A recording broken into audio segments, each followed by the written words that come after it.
आप अपना रोल बताएं। 264872। ओके। प्रगति जी, आप भिंड जिले से हैं?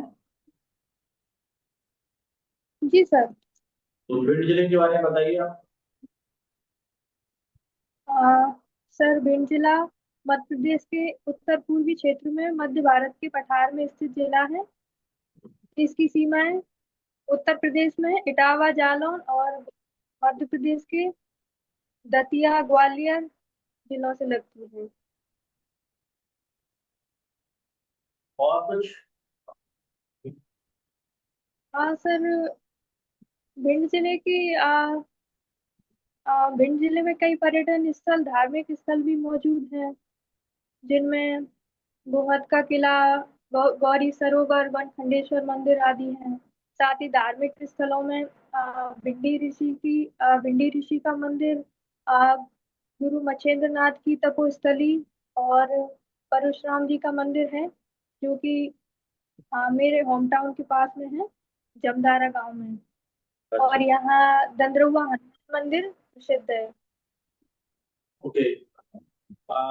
भिंड जिले में कितनी विधानसभा सीट है? सर 5 विधानसभा सीट है। उन पांचों विधानसभा के विधायकों के नाम बताएं। सर गोद विधानसभा से केशव देसाई जी हैं, और महगांव विधानसभा से राकेश शुक्ला जी हैं। अटेर विधानसभा से हेमंत कटारे जी हैं। और भिंड विधानसभा से नरेंद्र सिंह कुशवाहा जी हैं, और लाहार विधानसभा से अमरीश शर्मा जी हैं। Very good. और भिंड जिले के सांसद कौन है? श्रीमती संध्या राय जी। अच्छा। तो भिंड जिले से यानी कि कोई मंत्री भी है क्या? हाँ सर, राकेश शुक्ला जी हैं महगांव विधानसभा से, जो अभी वर्तमान में नवीन और नवीकरणीय ऊर्जा मंत्री हैं कैबिनेट में। Very good. भिंड जिले के कलेक्टर कौन है? भिंड जिले के कलेक्टर सर, सर अभी मैं रिकॉल नहीं कर पा रही हूँ सर इसे। अच्छा अच्छा, चलिए कोई बात नहीं। अच्छा, भिंड जिले की राजनीतिक व्यवस्था के बारे में कुछ बताइए। सर भिंड जिले में जैसा कि कलेक्टर के द्वारा जिला प्रशासन चलाया जा रहा है, और यहाँ पे सब डिवीजन है। जैसे यहाँ पे 9 तहसीलों में बटा हुआ है भिंड जिला। अच्छा, ये बताइए, और यहाँ भिंड जिले की जिला पंचायत अध्यक्ष कौन है? जिला पंचायत अध्यक्ष, सर सॉरी अभी मुझे पता नहीं। हाँ मैंने। अच्छा, ये बताइए, भिंड जिले में अवैध उत्खनन होता है रेत का, इसके पीछे क्या कारण है? सर इसके पीछे सर कई सारे कारण हैं, जैसे कि लोगों द्वारा पर्यावरण के प्रति भी जागरूकता में कमी है। साथ ही रोजगार के अवसरों की भी कमी है, जिससे लोग गलत गतिविधियों की तरफ ज्यादा आकर्षित होते हैं। और यहाँ शुरुआत से ही सर ऐसी समस्या देखी गई हैं। अ, अच्छा, आज का आपने न्यूज़ पढ़ा हुआ है? हाँ सर, न्यूज़पेपर तो नहीं पढ़ा, लेकिन मैं करंट करंट अफेयर्स रोज देखती हूँ, जो भी न्यूज रहती। तो आज की दो न्यूज़ बताइए कोई इम्पोर्टेंट। सर दो न्यूज, एक तो सर इसरो इसरो और नासा का जो निसार उपग्रह है वो प्रक्षेपित किया गया है। और सर एक तो सर यही महत्वपूर्ण है। और चलिए, दूसरा सर अभी निशार, शतरंज विश्व कप। निशार के बारे में अ, बताइए। क्या सर? ये निशार जो हुआ है ना आपका, इसरो और यानी कि आपका नासा का, हाँ सर। इसके बारे में डिटेल हाँ बताइए। सर, ये इसरो और नासा के द्वारा प्रक्षेपित एक सर उपग्रह है।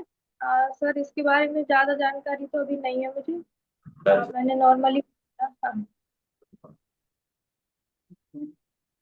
अच्छा, अमेरिका के द्वारा इंडिया पर टैरिफ कितना लगा दिया गया है और कब से लागू हो जाएगा ये?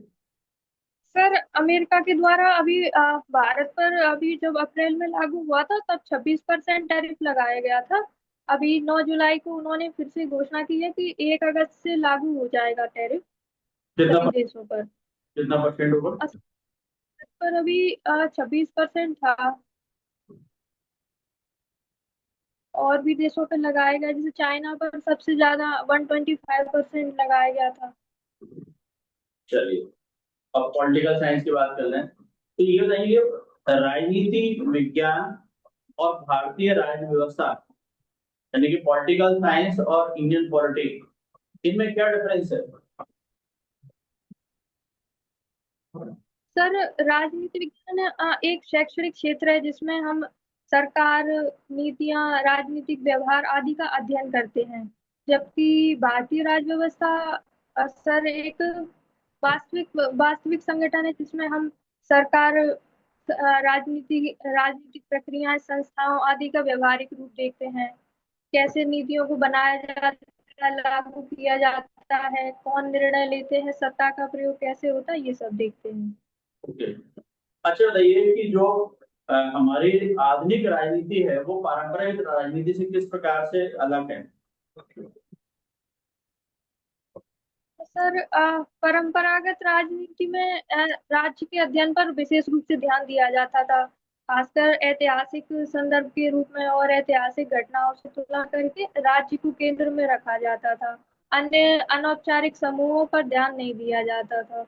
जबकि आधुनिक राजनीति में सर वैज्ञानिक विधियों का उपयोग किया गया, साथ ही राज्य के अलावा कुछ अनौपचारिक तत्व जैसे कि मतदान व्यवहार, राजनीतिक संस्थाएं और जनमत का प्रभाव आदि आदि, मतलब अनौपचारिक तथ्यों पर भी ध्यान दिया गया।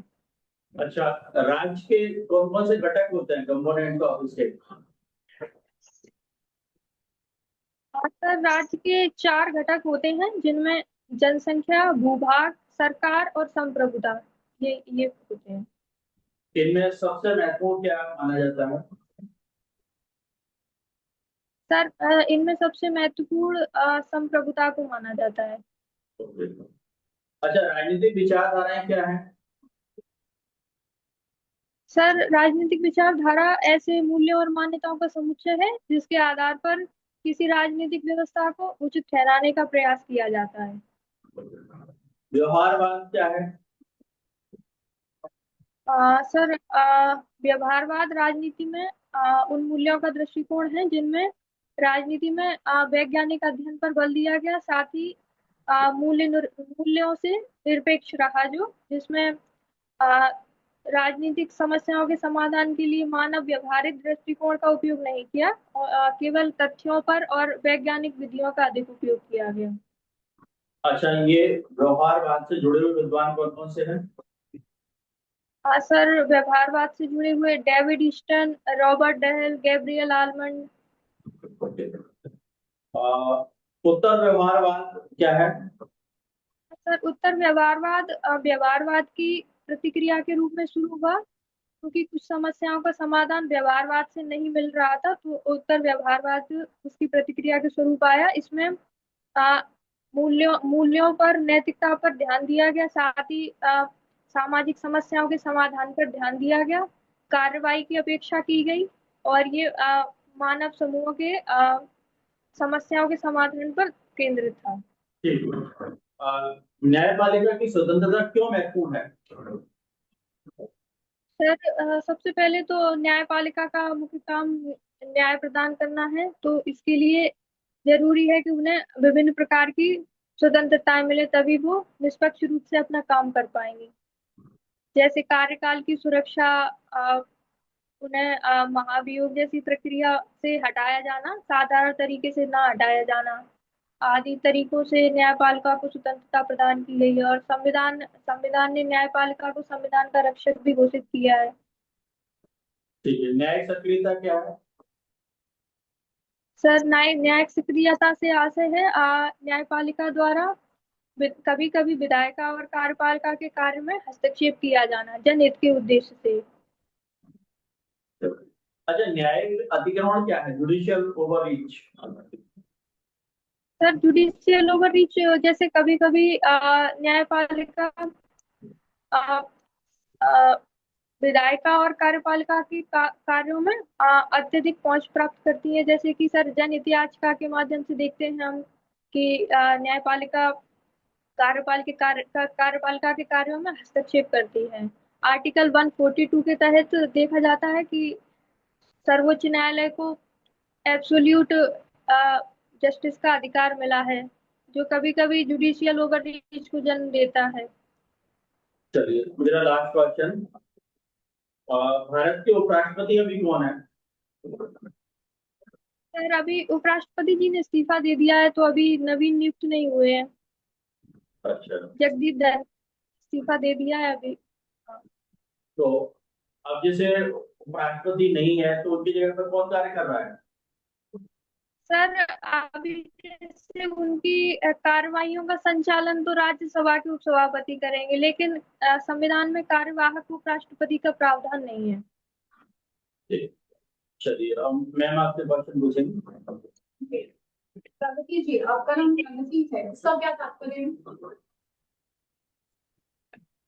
जी, अपने नाम। मैम प्रगति का अर्थ है अपने लक्ष्य। जी प्रगति का अर्थ है कि अपने लक्ष्य की ओर आगे बढ़ना।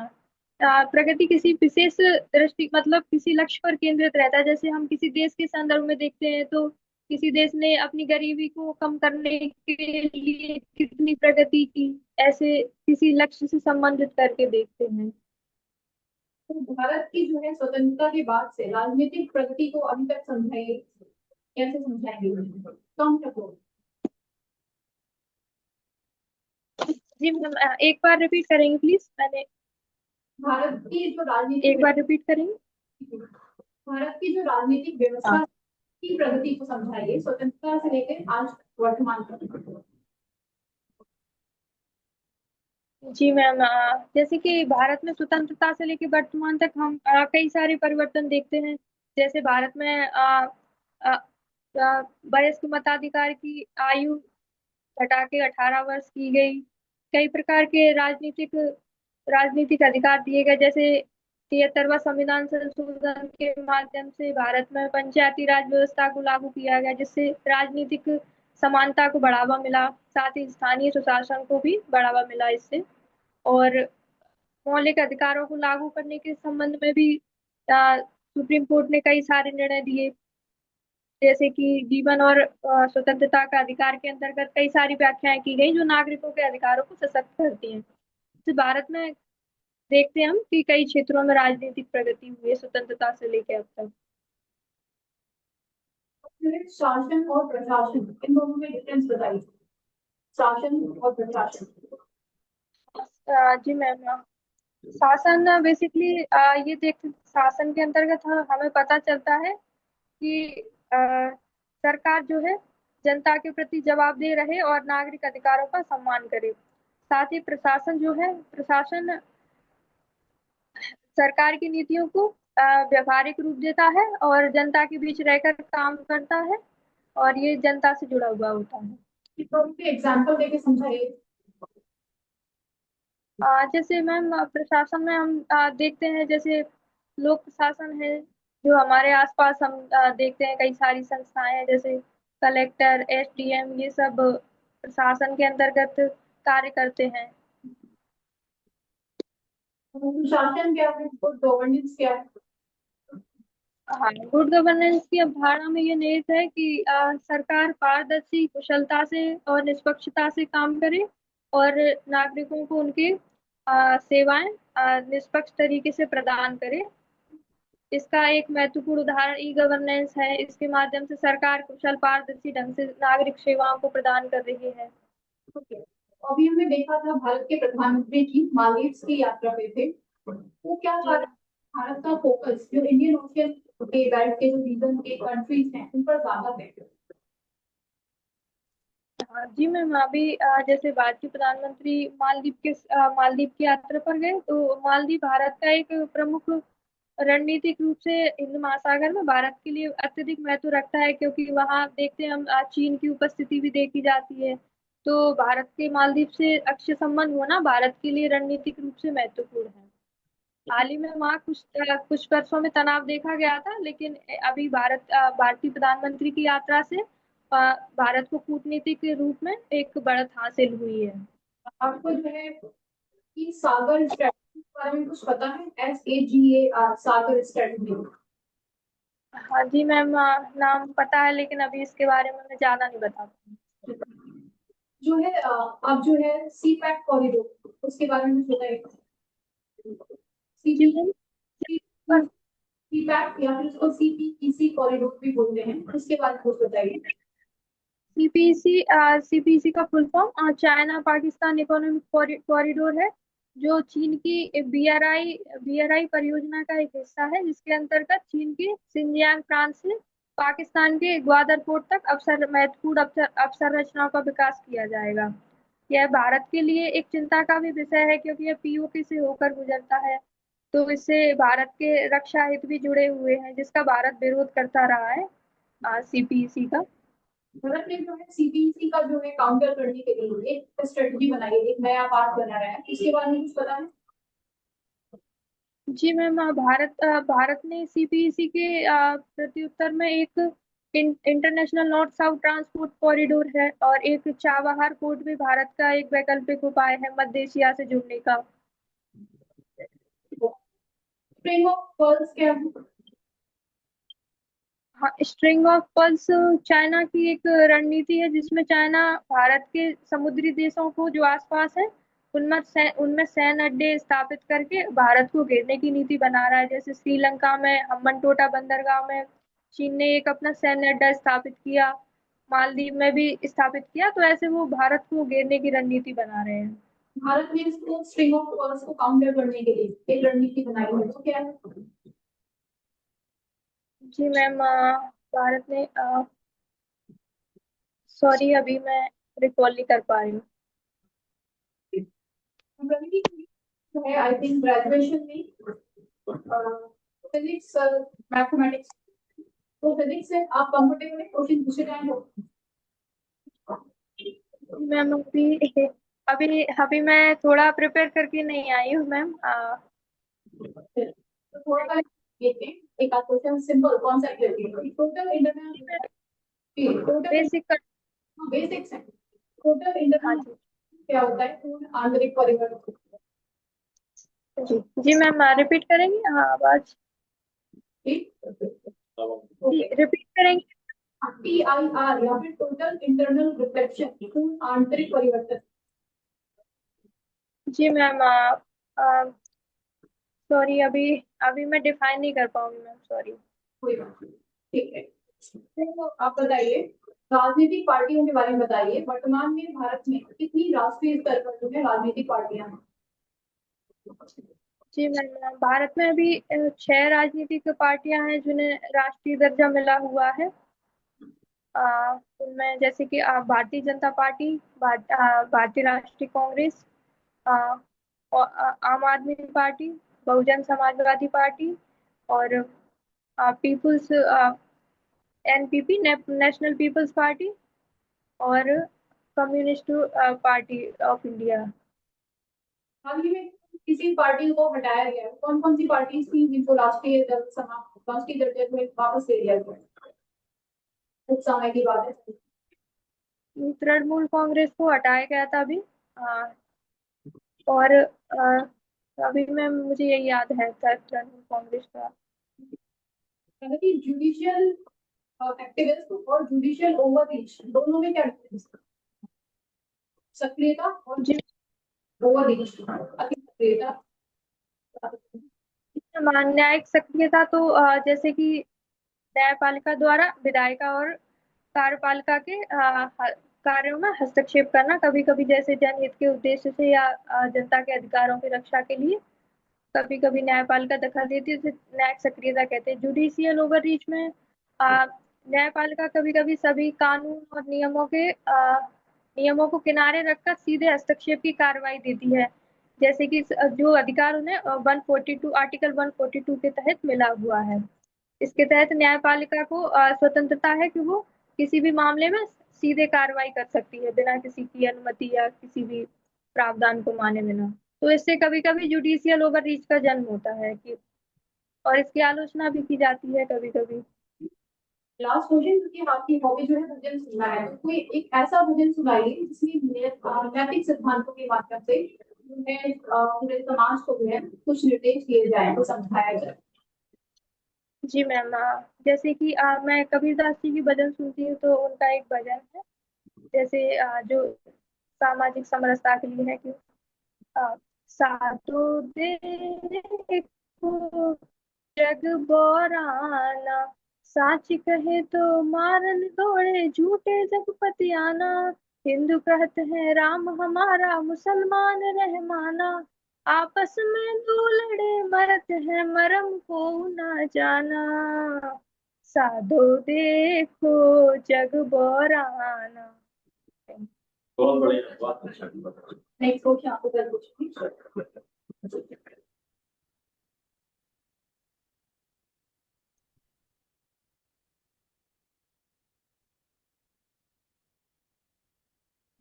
जैसे आप इसमें जैसे कंसेप्ट है जैसे मेडिकल थॉट्स में आपका थ्योरी ऑफ टू सॉर्ट्स ये क्या है? जी सर, एक बार रिपीट करेंगे प्लीज, आवाज नहीं आ रही सर, एक बार।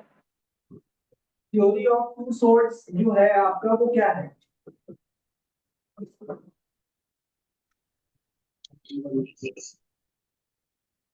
प्रगति जी, आपका कैमरा बार बार हिल रहा सॉरी सर, अब समझ नहीं। आपका कैमरा भी हिल रहा है प्रगति जी। एक मिनट सर। हाँ, उसको स्टेबल कर रहे हैं। हाँ हाँ जी सर। जी जी। जी सर, आप बताइए। ये थ्योरी ऑफ टू सॉर्ट्स क्या है? स्टूडियो, सर मैं समझ नहीं पा रही हूँ।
थ्योरी ऑफ ऑर्गेनाइजेशन क्या है? मैम, राजनीति में डायरेक्टिव प्रिंसिपल्स क्या है? जी सर, डायरेक्टिव प्रिंसिपल्स भारतीय संविधान में राज्यों को दिशा निर्देश देते हैं, ताकि वो अपनी नीतियों को सामाजिक कल्याण को ध्यान में रखकर बनाएं। ये राज्यों के लिए एक मार्गदर्शक सिद्धांत है।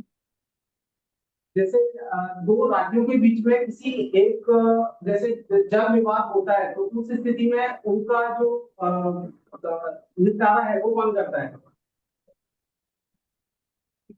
सर, उनका निपटारा, सर उसके लिए जल विवाद निपटारे के लिए कई सारे प्राधिकरण बनाए गए हैं, अलग अलग नदियों के, जैसे नर्मदा जल विवाद प्राधिकरण, और भी नदियों के बीच होते हैं, तो वो सर प्राधिकरण जो है वो उनका निपटारा करते हैं। मैम, मेरा कहना ये है, जैसे दो राज्यों के बीच में अगर कोई जल विवाद होता है तो उस स्थिति में उसमें कौन इंटरफेयर कर सकता है या उसमें? सर दो राज्य की- हाँ, सुप्रीम कोर्ट कर सकते हैं सर,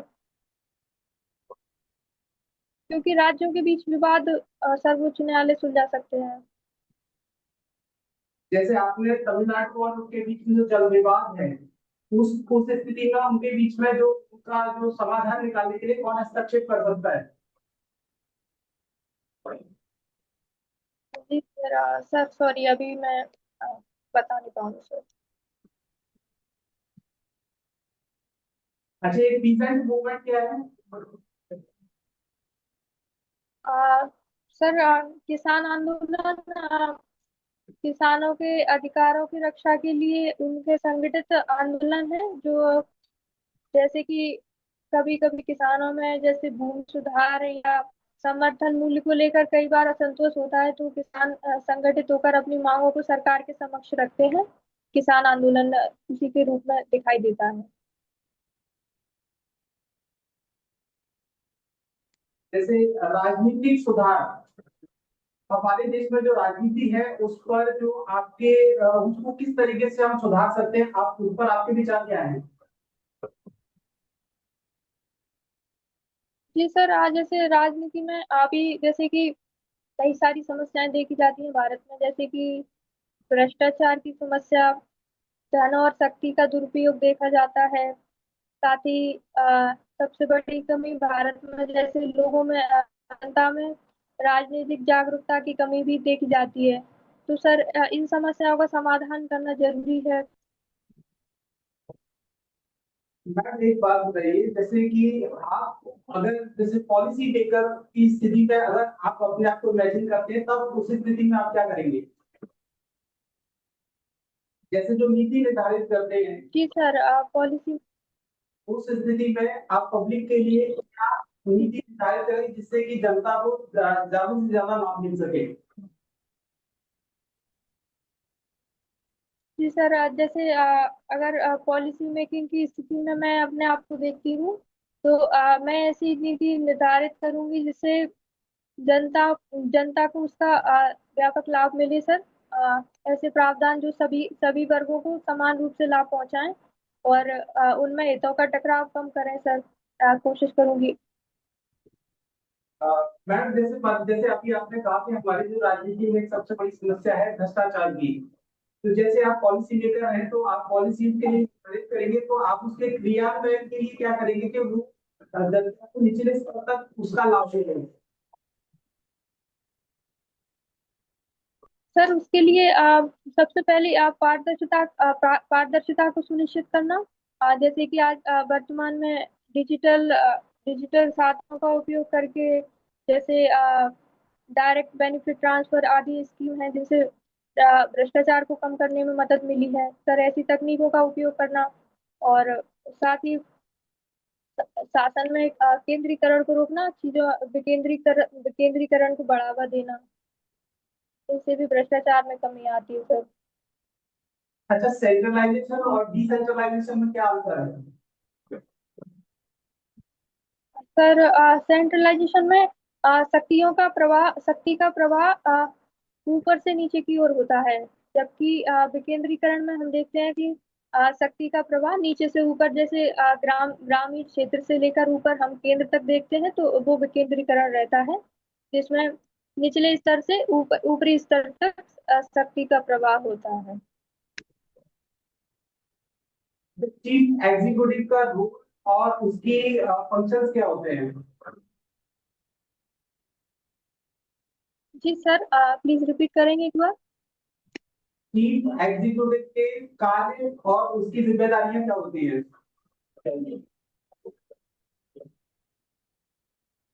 जी सर, सर एक बार प्लीज, हाँ सुन नहीं पाया।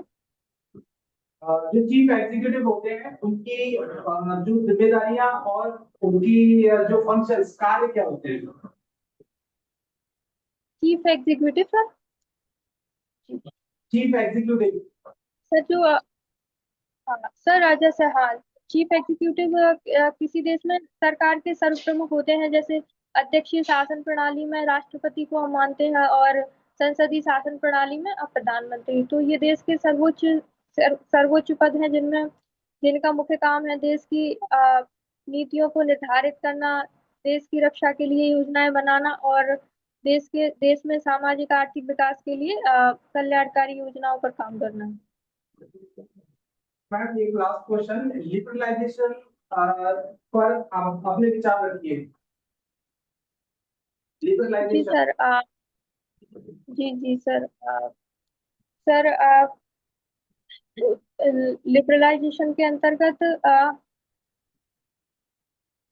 सर इसमें सरकारी प्रतिबंधों को ढील दी जाती है इसमें, और विश्व में मतलब जैसे किसी देश में नियमों में ढील देके सरकार सभी देशों के लिए खुलापन लाने की कोशिश करती है इसमें। अ,